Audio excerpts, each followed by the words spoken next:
અમદાવાદથી વિરમગામ જતો હાઈવે પાણીમાં ગરકાવ થયો। સૌરાષ્ટ્ર અને કચ્છ તરફ જતી એસટી બસ અટવાઈ ગઈ।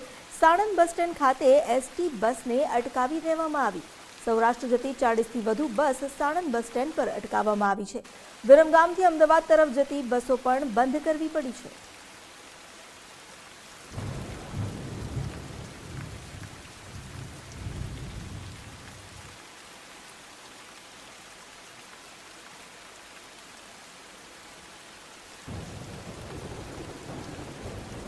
સમગ્ર રાજ્યમાં જે પ્રકારે અતિ ભારે વરસાદ વરસી રહ્યો છે, અનેક જે વાહન વ્યવહાર છે તે બંધ કરવામાં આવ્યા છે, કારણ કે રાજ્યના મુખ્ય જે ધોરીમાર્ગો છે ત્યાં વરસાદી પાણી ફરી વળ્યા છે। હાલ અમે ઉપસ્થિત છીએ સાણંદના બસ સ્ટેન્ડની અંદર, જ્યાં સાણંદથી વિરમગામ જવાનો તમામ જે રોડ છે તે બંધ કરી દેવામાં આવ્યો છે, જેના કારણે અમદાવાદથી જે સુરત, અમદાવાદથી ભુજ જતી તમામ બસો છે, ખાસ કરીને ભુજ હોય, વિરમગામ હોય, માંડલ, વિરમગામ, દસાડા, તમામ જે બસો છે તેને સાણંદ બસ સ્ટેન્ડ ખાતે જ હોલ્ડ કરી દેવામાં આવી છે। તમામ મુસાફરો જે છે એ અહીંયા અટવાયા છે, કારણ કે જે પ્રકારે રાજ્યની અંદર ભારે વરસાદ છે વરસી રહ્યો છે, જેના કારણે પ્રવાસીઓ પણ અહીંયા અટવાયા છે, કારણ કે સાણંદથી વિરમગામ જતા હાઈવે જે મુખ્ય માર્ગ છે ત્યાં પણ જે છે એ પાણી ફરી વળ્યા છે, જેના કારણે તમામ પ્રકારના બસોને પણ અહીંયા રોકી દેવામાં આવી છે। ગઈકાલે જે બસો અટવાઈ હતી તે અંદાજિત 15 કલાક બાદ જે છે એ બસો સાણંદ ડેપોમાં પહોંચી છે, એટલે કે વિરમગામથી અમદાવાદ તરફ જતી અને અમદાવાદથી વિરમગામ તરફ જતી તમામ જે બસો છે તેને હાલ બંધ કરી દેવામાં આવી છે। કેટલાક મુસાફર છે તેમની સાથે પણ વાત કરવાનો પ્રયત્ન કરીશું।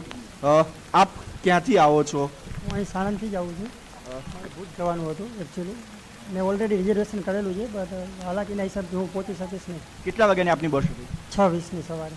અત્યારે હજુ કોઈ આપને ટાઈમ નક્કી આપવામાં છે ક્યારે બસ? અંદરથી જવાબ બી નહીં મળતો કે આવે નહીં બી એમ। મારે અત્યારે ત્યાં પહોંચવું જરૂરી હતું 12, 12:30, 1 વાગે। શું ઇમરજન્સી કોઈ કામથી તમારે ત્યાં જવાનું થયું હતું કે શું? મિસિસ ત્યાં જોબ કરે છે, બીમાર છે ત્યાં। બિલકુલ, તો કેવા પ્રકારની હાલાકી પડી રહી છે, કારણ કે જે પ્રકારે સાણંદ વિરમગામ હાઈવે ઉપર જે છે વરસાદી પાણી જે છે ફરી વળ્યા છે, જેના કારણે તમામ જે કચ્છમાં જતી બસ હોય કે સૌરાષ્ટ્રમાં જતી બસ છે એ તમામ બસોને સાણંદ બસ સ્ટેન્ડની અંદર હોલ્ડ આપી દેવામાં આવ્યો છે। તમામ બસોને અહીંયા અટકાવી દેવામાં આવી છે। હવે ક્યારે બસની રાબેતા મુજબ શરૂઆત થશે તે પણ કહી શકાય નહીં, કારણ કે જે પ્રકારે ભારે વરસાદ વરસી રહ્યો છે, હજુ પણ આગામી 2 દિવસ સુધી પણ અમદાવાદ અને આજુબાજુના જે જિલ્લાઓ છે ત્યાં ભારેથી ભારે વરસાદની જે આગાહી કરવામાં આવી છે, ત્યારે સ્થાનિક પ્રશાસન દ્વારા તમામ જે બચાવ કામગીરી છે તે પણ કરવામાં આવી રહી છે। કેમેરામેન ગજા સાથે રાહુલ ત્રિવેદી, ગુજરાત ફર્સ્ટ, સાણંદ।